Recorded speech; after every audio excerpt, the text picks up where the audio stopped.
Hello दोस्तों, कैसे हैं आप सब। उम्मीद करते हैं आप अच्छे और स्वस्थ होंगे। दोस्तों, आज के इस वीडियो में हम आपको बताएंगे प्रेशर फॉर दबाव। इससे पहले भी हमने आपको बल यानी फोर्स को बिल्कुल बेसिक तरीका से, बिल्कुल बेसिक कॉन्सेप्ट से क्लियर करा दिया है। उस वीडियो का लिंक आपको इस वीडियो के डिस्क्रिप्शन बॉक्स में मिल जाएगा। आप उस वीडियो को बिल्कुल आसानी से, बिल्कुल आसान भाषाओं में समझ सकते हैं। तो चलिए दोस्तों, आज की क्लास को शुरू करते हैं। और शुरू करने से पहले एक छोटी सी रिक्वेस्ट है, यदि आप चैनल पर नए हैं तो वीडियो को लाइक करके, चैनल को सब्सक्राइब करके बेल आइकन को प्रेस कर लीजिएगा। तो चलिए दोस्तों, समझते हैं हम लोग प्रेशर को। आज का हम लोग का टॉपिक रहेगा प्रेशर फॉर दाब बोले या फिर दबाव बोले। सबसे पहले देखिए, प्रेशर से भी एग्जाम में क्वेश्चन बनाए जाते हैं। हम आपको जो ही बताएंगे बिल्कुल छोटा छोटा तरीका से, बिल्कुल बेसिक तरीका से। तो चलिए दोस्तों, समझते हैं पहले प्रेशर क्या होता है। जैसे हम लोग बोल देते हैं प्रेशर, ऐसे ठेठ भाषाओं में कभी भी बोल देते हैं प्रेशर। अब प्रेशर मीन्स होता क्या है, उसका फाइनली मतलब को नहीं जानते हैं। आज की क्लास में हम आपको बताएंगे उसका फाइनली मतलब क्या होता है, और उससे रिलेटेड जो भी कॉन्सेप्ट होते हैं उस कॉन्सेप्ट को हम बिल्कुल आसान तरीका से क्लियर करेंगे।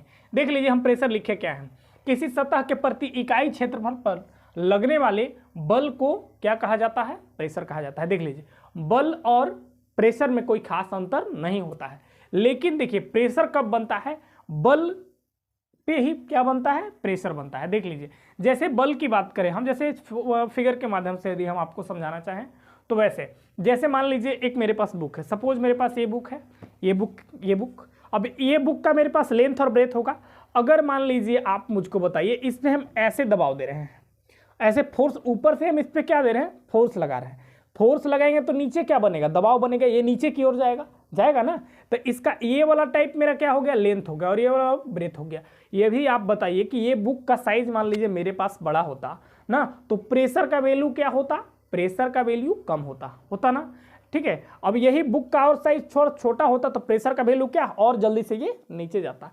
तो मेरे कहने का मतलब देखिए क्या होता है, पहले समझिए आप ये चीज को। आप तो समझ गया कि प्रति इकाई क्षेत्रफल पर लगने वाले दाब को ही क्या कहा जाता है, सॉरी, बल को ही क्या कहा जाता है, तो दाब कहा जाता है। ठीक है। दाब का ऐसा ही मात्रक याद रखिएगा, पास्कल होता है। क्या होता है, पास्कल। अब पास्कल ही क्यों होता है, देख लीजिए आप। इस चीज का खोज किए थे पास्कल नाम के वैज्ञानिक ने। उन्होंने अपने नाम पे इस यूनिट को दे दिया, किसके यूनिट को, तो आप कहिएगा दबाव यानी दाब के यूनिट को दे दिया पास्कल। उनका नाम पास्कल था और इन्होंने अपने नाम पे इस यूनिट को बना दिया, इसके स्टैंडर्ड यूनिट यानी एसआई मात्रक को बना दिया।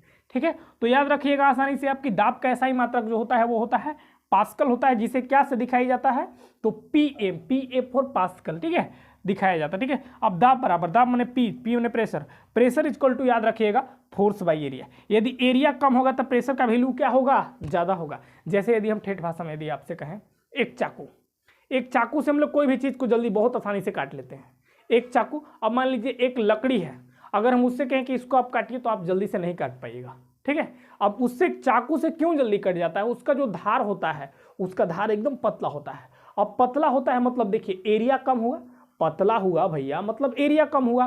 और जब एरिया कम होगा तो वो जल्दी से कोई चीज में कट करेगा, जल्दी से कोई चीज में घुसेगा। मतलब पतला होने का मतलब क्या, कि दाब का वैल्यू बढ़ गया। यानी एरिया ना पतला हुआ, क्षेत्रफल आपका कम हुआ तो एरिया का वैल्यू क्या होता है, बढ़ता है। याद रखिएगा कि क्षेत्रफल का वैल्यू अगर कम होता है, क्षेत्रफल का वैल्यू कम हुआ तो फोर्स का, सॉरी, दबाव का वैल्यू बढ़ेगा, मतलब जल्दी से वहां दबाव कोई चीज होगा।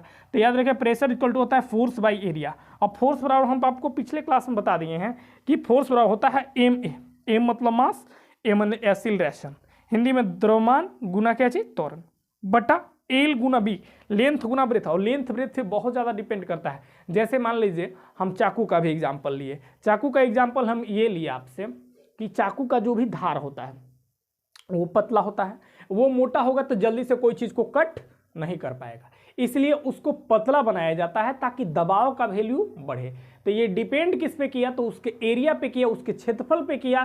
क्षेत्रफल यदि हम कम रखेंगे तो दाब का वैल्यू ज्यादा होगा। जैसे हम लोग दलदल में कहीं फंस जाते हैं मिट्टी में, तो हम लोग को क्या सलाह दिया जाता है कि हम लोग ऐसे सो जाए। मतलब सो जाए मतलब क्या, कि अपना जो ये एरिया है उसको क्या कर ले, बढ़ा ले। एरिया को जब बढ़ा लेंगे तो हम लोग अंदर दबाव, नीचे बहुत कम दबाव पड़ेगा।